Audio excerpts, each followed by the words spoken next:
இன்றைய திருப்பலி வாசகங்கள். பொதுக்காலம் 20ஆம் வாரம் செவ்வாய். முதல் வாசகம். நீ கடவுளைப் போல் அறிவாளியாக இருப்பதாக எண்ணிடினும் நீ கடவுள் அல்ல. மனிதனே. இறைவாக்கினர் எசேக்கியேல் நூலிலிருந்து வாசகம். அதிகாரம் 28, இறை வார்த்தைகள் 1 முதல் 10 முடிய. அந்நாள்களில் ஆண்டவரின் வாக்கு எனக்கு அருளப்பட்டது. மானிடா, தீர் நகரின் மன்னனுக்கு சொல், தலைவராகி ஆண்டவர் கூறுவது இதுவே: உன் இதயத்தின் செருக்கில் நானே கடவுள், நான் கடல் நடுவே கடவுளின் அரியணையில் வீற்றிருக்கிறேன் என்று சொல்கின்றாய். ஆனால் நீ கடவுளைப் போல் அறிவாளியாக இருப்பதாக எண்ணிடினும் நீ கடவுள் அல்ல. மனிதனே, தானியேலை விட நீ அறிவாளிதான். மறைபொருள் எதுவும் உனக்கு மறைவாயில்லை. உன் ஞானத்தாலும் அறிவாலும் உனக்கு செல்வம் சேர்த்தாய். உன் கருவூலத்தில் பொன்னையும் வெள்ளியையும் குவித்தாய். உன் வாணிப திறமையால் உன் செல்வத்தை பெருக்கினாய். உன் செல்வத்தினாலோ உன் இதயம் செருக்குற்றது.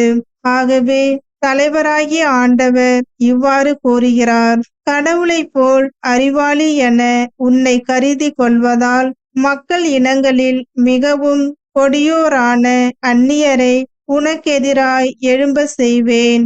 அவர்கள் உன் அழகுக்கும் ஞானத்திற்கும் எதிராக உருவிய வாளுடன் வருவர். உன் பெருமையை குலைப்பர், படுகுழியில் தள்ளுவர் உன்னை. கடல் நடுவே மூழ்கி சாவோர் என சாவாய் நீயே. அப்போது உன்னை கொல்வோரின் நடுவில் நானே கடவுள் என்று சொல்வாயே. உன்னை குத்தி கிழிப்போரின் கையில் நீ கடவுளாக அல்ல, மனிதனாகவே இருப்பாய். விருத்த சேதனம் செய்யப்படாதவனைப் போல் அந்நியர் கையால் நீ சாவாய்.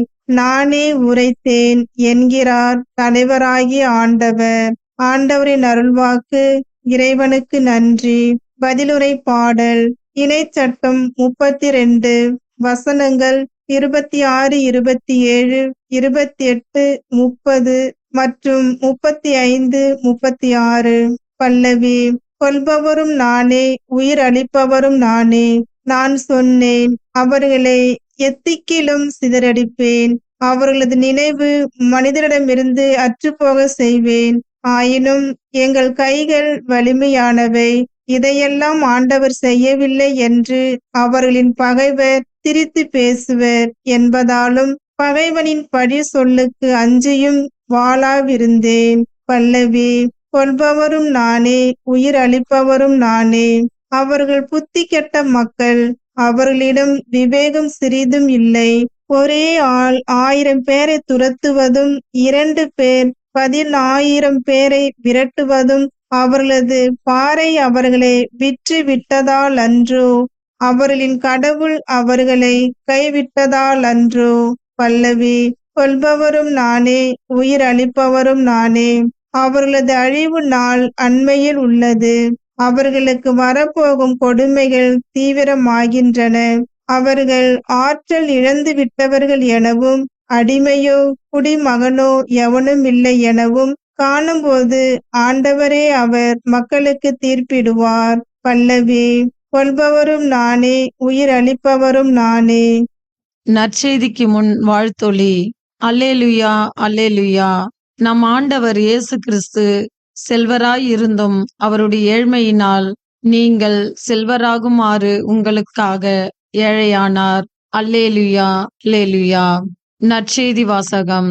செல்வர் இறையாட்சிக்கு உட்படுவதை விட ஊசியின் காதில் ஒட்டகம் நுழைவது எளிது. மத்தேயு எழுதிய தூய நற்செய்தியிலிருந்து வாசகம்.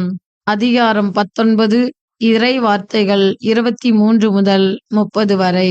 அக்காலத்தில் இயேசு தம் சீடரிடம், செல்வர் விண்ணரசில் புகுவது கடினம் என நான் உங்களுக்கு உறுதியாக சொல்கிறேன். மீண்டும் உங்களுக்கு கூறுகிறேன், செல்வர் இறையாட்சிக்கு உட்படுவதை விட ஊசியின் காதில் ஒட்டகம் நுழைவது எளிது என்றார். சீடர்கள் இதை கேட்டு, அப்படியானால் யார்தாம் மீட்பு பெற முடியும் என்று கூறி மிகவும் வியப்படைந்தார்கள். இயேசு அவர்களை கூர்ந்து நோக்கி, மனிதரால் இது இயலாது, ஆனால் கடவுளால் எல்லாம் இயலும் என்றார்.